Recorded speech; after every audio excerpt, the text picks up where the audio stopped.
हाँ, हम मुझे आज सुबह को चीफ मिनिस्टर बलूचिस्तान सरफराज अहमद बुगटी साहब और आपके इलाकाई एमपी मिनिस्टर जो हैं अली हसन जहरी साहब, इन सब से बात हुई। मैं नसीराबाद में था। आप लोगों को पता है कि नसीराबाद में एक फ़्लड की सिचुएशन थी, लेकिन मुझे फ़ौरी तौर पे हब पहुंचने को कहा गया।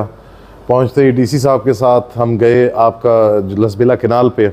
सबसे ज़्यादा नुकसान उसी एरिया में हुआ है क्योंकि वो कैनाल 15 से 17 जगह पे ब्रीच हुई है। हमने उसका तफसीली विज़िट किया है। एक्सीन साहब मेरे साथ बैठे हुए हैं। मुझे गवर्नमेंट की तरफ से इंस्ट्रक्शंस हैं कि ये पानी जो है ये ड्रिंकिंग वाटर है। इन सब लोगों का तकरीबन 7.5-8 लाख की आबादी इससे पानी पीती है। तो मैंने एक्सीन साहब को बता दिया है, हमारे हायर अप्स ने भी ये कह दिया है कि विदिन 3 to 4 डेज़ ये रिस्टोर होगा और इस पे कोताही करने पे जो सख्त से सख्त सज़ा है वो जो भी अफसर इंचार्ज है उसके लिए होगी। गवर्नमेंट अपनी पूरी कोशिश करेगी। जिन लोगों के पास जिनके घर गिरे हैं, जिनको कोई तकलीफ़ है पानी की वजह से, वो अपने घर से फ़िलहाल निकले हुए हैं।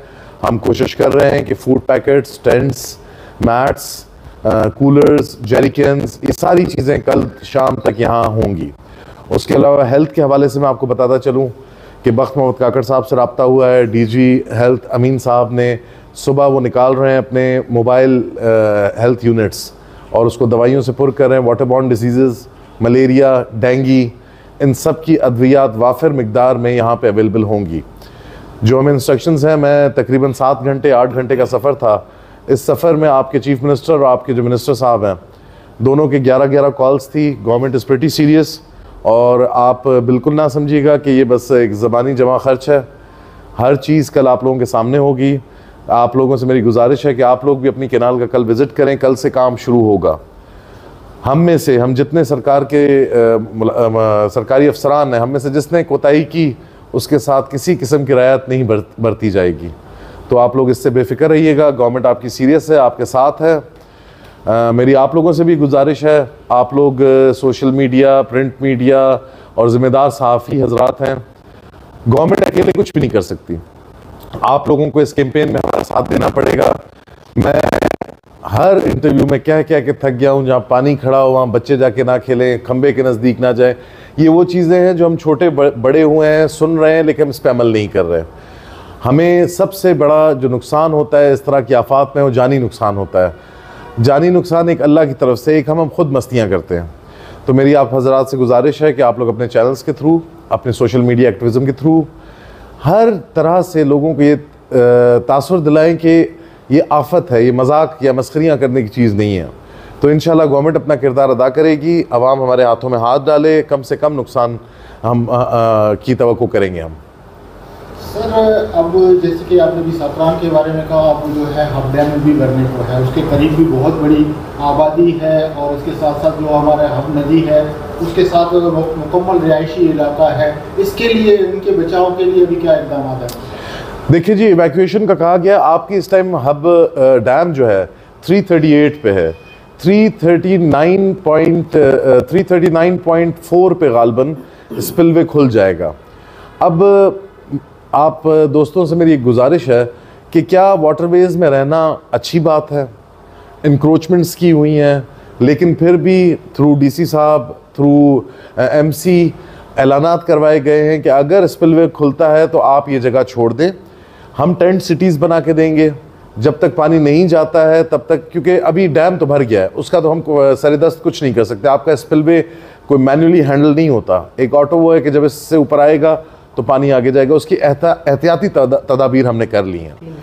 तो 3 दिन से ऐलानात भी हो रहे हैं। डीसी साहब बैठे हैं, आप ख़ुद शहर के लोग हैं, आप लोगों को पता होगा। मैं फिर वही बात कहूँगा कि इस सिलसिले में आपने हमारी बहुत मदद करनी है, क्योंकि देखिए जी, डिस्प्लेसमेंट होती है, जब आफत आती है डिस्प्लेसमेंट होती है, लेकिन हम कोशिश करेंगे कि डिस्प्लेसमेंट जितनी कंफर्टेबल हो सके हम उतनी कंफर्टेबल इसको बनाएं।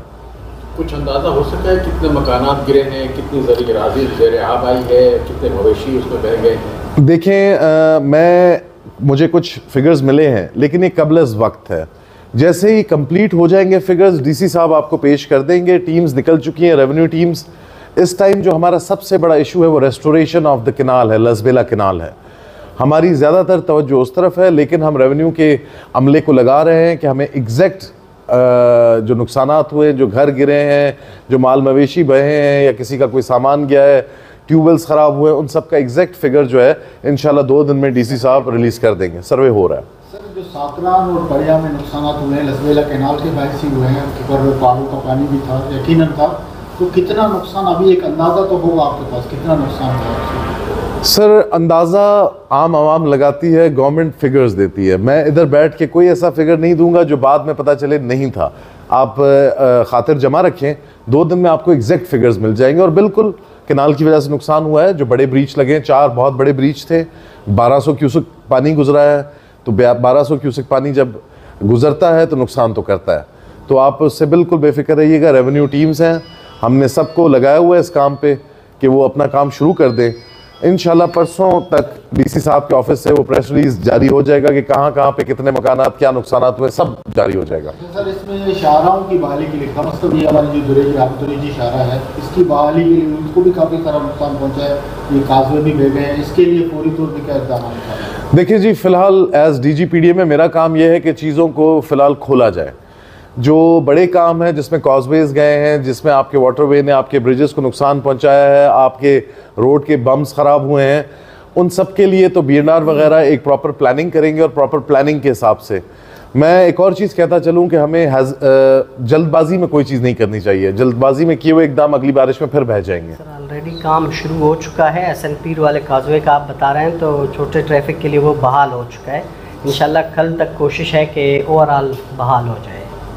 तो क्या आप रिकमेंड करेंगे गवर्नमेंट को कि इस इलाके को आफत ज़दा करार दिया जाए? देखिए जी, बिल्कुल हम रेकमेंड करेंगे। अगर इस तरह है जी, आफत ज़दा होने की और भी बहुत सारी चीज़ें होती हैं ना। अगर वो सारे लवाजमात पूरे होते हैं तो हम आफत ज़दा डिक्लेयर कर देंगे। जो अभी हम देख रहे हैं उसमें प्रोक्योरमेंट्स की हद तक हम इसको आफत ज़दा करार दे रहे हैं ताकि चीज़ें फ़ौरन पहुँचें। आफत ज़दा में टैक्सेस का वो होता है जो इस इलाके का नुकसान है, अगर टैक्सेस माफ़ हो जाए तो इंशाल्लाह डोंट वरी, गवर्नमेंट बहुत सीरियसली इसको देख रही है। और मैंने जैसे आपको बताया, एवैक्यूएशन हो, रेस्टोरेशन हो, हम वॉर फुटिंग बेसिस पे काम करेंगे। और मैं आपको फिर इंतहाई सीनियर लोग बैठे हुए हैं यहाँ पे और इंतहाई सीरियस सहाफ़ी हैं। मैं आप लोगों से गुजारिश करूँगा कि ये लसबेला कैनाल ना मेरी है ना सरकार की, आपकी भी है। तो जैसे ही काम शुरू हो आप लोग ख़ुद भी विज़िट्स करें, आप काम की स्पीड देखें। ये नहीं कि एक सरकारी अफसर आया, रात को बैठा, उसने 4 बातें कही और वो चला गया। इंशाल्लाह आप देखेंगे कि इस दफ़ा आपको ये डिफरेंस फील होगा कि रेस्टोरेशन का काम कम से कम कैनाल का जो है वो वॉर फिटिंग बेसिस पे होगा। सर, आप नसीराबाद का जिक्र कर रहे थे जी, कुछ इस तरह के नुकसान हैं बारिशों से? नसीराबाद में जी बारिशें तो नहीं पड़ी। जो पानी की वजह से जो शिगाफ आए थे, हमने 1.5-2 महीना पहले काम शुरू कर दिया था नसीराबाद में। PDMA ने जो अपनी मशीनरी ख़रीदी है वो हमने नसीराबाद पहुंचा दी थी, जिसकी वजह से काफ़ी चीज़ों से महफूज रहे। अल्लाह का बड़ा करम भी रहा हम पे कि जो हम एक्सपेक्ट कर रहे थे 10 लाख, 12 लाख, 15 लाख का पानी आएगा सक्खर बैराज से, वो नहीं आया। तो हमारी कुछ खुशकिस्मती रही, कुछ अल्लाह की मेहरबानी रही और इक़दामात पूरे थे, हम तैयारी में थे। वो कभी कभी हमें लगता है कि जब हमारी तैयारी पूरी होती है तो अल्लाह ताला हम पे उतना अज़ाब भी नहीं लाते।